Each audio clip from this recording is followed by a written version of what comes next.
Welcome to Level Up, where you get the score on video games. Since we're in Bat Month, I want to give you my thoughts on the whole Joker argument that came out with the movie The Dark Knight. A lot of people were arguing the case of either Heath Ledger or Jack Nicholson. While I sided with Nicholson, he just wasn't the Joker I remembered. For me, the perfect clown prince is portrayed by Mark Hamill, who voiced the Joker in the Batman animated series. That series is how I remember Batman, and it's the Dark Knight I grew up with. This gets me to my point. There were games based directly off of that series, and here's one of them: The Adventures of Batman and Robin for the Sega Genesis. Rough night of crime fighting, sir? Very. This game is hard, and I don't mean like Batman from last week, or tough like a well-done steak. If I had to compare this game to a steak, I would say it's like gnawing on a frozen piece of meat. If you don't pay constant attention and know what you're doing, this game will be quick to kick your ass. I started up this game to refresh my memory to review it, and I couldn't get past the first area. I remember having beaten this game once, but I can't for the life of me see how that happened. Though the same way that a steak will eventually thaw out after gnawing on it, this game does seem to get a little easier after a while. I don't know if it's because the levels get easier, the layout of Two-Face's level makes it easy for me, or if it's just because to simply get past the first level, you have to get so used to the game you seem to enter its mind.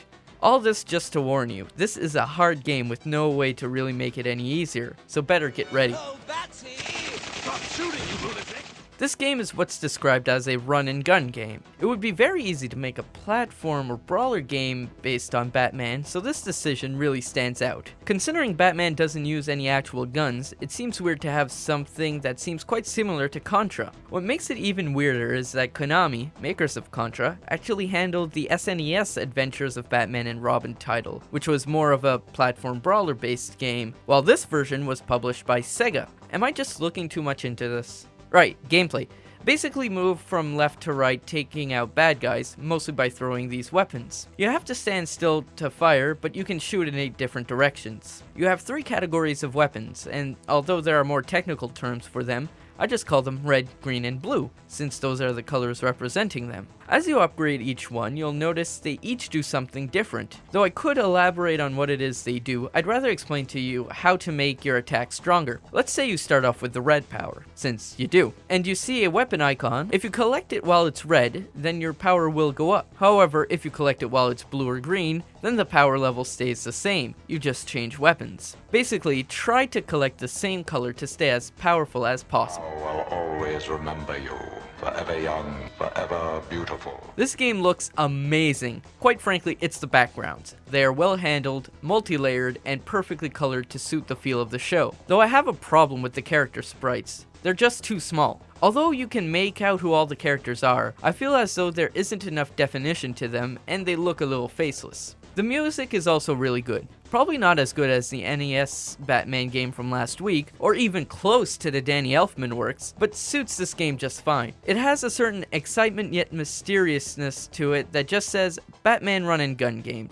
Yeah, hard to believe that any music could say that, eh? Now, this is a game more to my liking. Though this game is fun once you get past how hard it is, it's pretty disappointing for a Batman game. The similarities between the show and this game are shallow, a common theme for Batman so far. The gameplay was oddly chosen, and the plot is basically non-existent. This is a really good looking game, and it does handle well, but just feels a little empty and mindless. Also, I have to say it feels short, using only 4 bad guys, 5 if you count Harley, out of the Batman repertoire, which includes over a dozen. I guess what I'm getting at is that it's a good game, but far from how good it could have been, especially considering the source content. Still, you might not want to overlook this game. I give The Adventures of Batman and Robin for the Sega Genesis 7.5 levels out of 10. I'm Leo Melanson, and now you know the score.